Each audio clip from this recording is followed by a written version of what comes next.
in this particular production, what I like most is the process.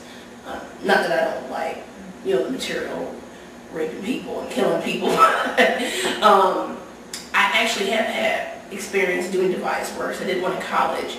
And in college, it wasn't that it was a college thing, but it was so new.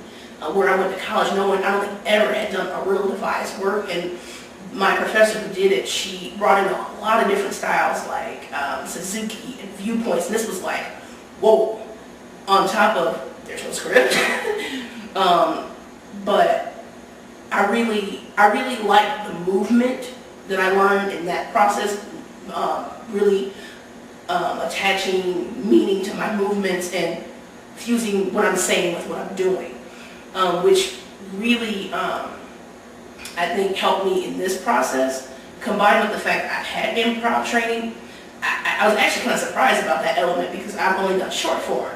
And so when I got here, it was just so natural to come back to those skills I learned in short form, not negating things like that. And then to think about making my movements have meaning from the other process, that really this show has been like a breeze to me. Like most people, if they've never done device work, you have some reservations.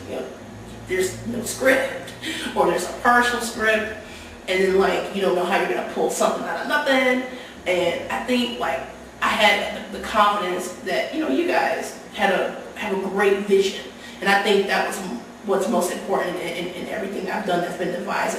There's a great vision and organization that's made it really natural.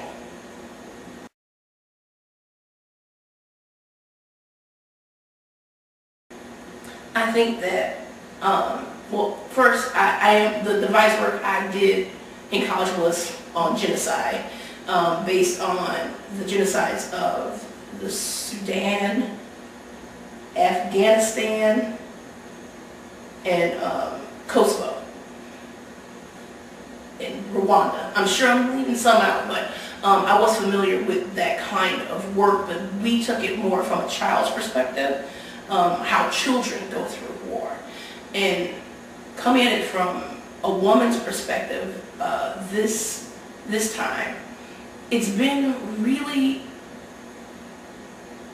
different in the fact that as I've been reading, like I knew that most of the victims in refugee situations, in war situations, are women and children, but it surprised me how methodical it has been in Darfur.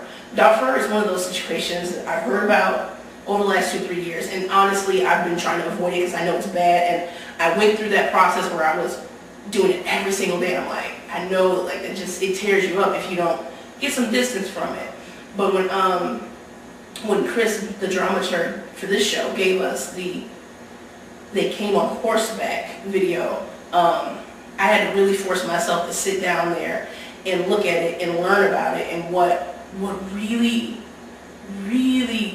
blew my mind was how methodical it was, that it was really used as a tool of war. And I had always kind of seen it as, it's bad as it sounds, a perk of war.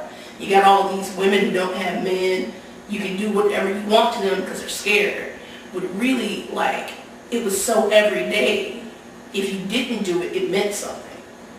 But if you did do it, it didn't mean anything to the men. Now to the women, like their whole lives, they're like, they're never the same. And it's not just being raped, like it's being raped over and over again till you have no sense of yourself, of being a woman. Like I'm watching these women and it's hard because you can see on their face, it's not just war, it's they can't even comprehend what has been done to them and why, and no joke, what, and this is horrible, but this is human nature. I'm watching a movie and I'm thinking, I'm trying to find reasons to not connect, pull myself away. I'm like, oh, well, none of those people look like me. And then the more I watched it, I started seeing people that look like my nephew and like my mother, and it's just like, nothing separates us but a situation. And it's like, wow, just how methodical people's lives are broken down. I was literally watching, I was my entire stomach was hurting. I was like, you can't move. You gotta watch this. Whether you like it or not, it's happening. My nephew and like my mother, it's just like, nothing separates us but a situation. And it's like, wow. Just how methodical people's lives are broken down.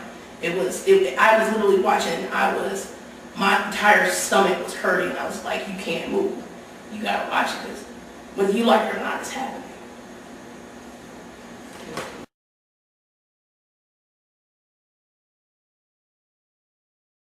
I think, given some of the things that I've said, that because I know people are going to say, oh, it's all women, it's going to be an S-fest, it's Hecubae, men against women, and it's not even about that. On a very basic level, what I want people to know is that war changes you, and you are never the same again. Never. You lose a piece of yourself that most of us take for granted, whether it be our freedom to speak, our freedom to go where we want to go, to wherever we want to go, want to eat what we want to eat. You lose freedoms that you take for granted, and it's hard to get them back, if you ever get them back, after you've been in a war situation. I know people who've come back from Iraq, and they're never the same. It's easy when you're sitting in your home watching on TV, or when you go to theater and you're removed from the situation. But I think it's important to know, when you see those save the troops or support the troops, that you realize and remember that when those people come back, they are not going to be the same. They're not. And because of that, you need to support them. Not just because they're fighting for our country, or because they're your brother or your cousin, but because those are human beings who are put in a situation that they didn't ask for. I think this story is evident of that. These women, in both the Greek and the modern day story, they did not ask to be put in this situation, but they have to deal with it, and they have to deal with the changes because of it. So that's what I want people to know most of all, is that you are never the same after something like this.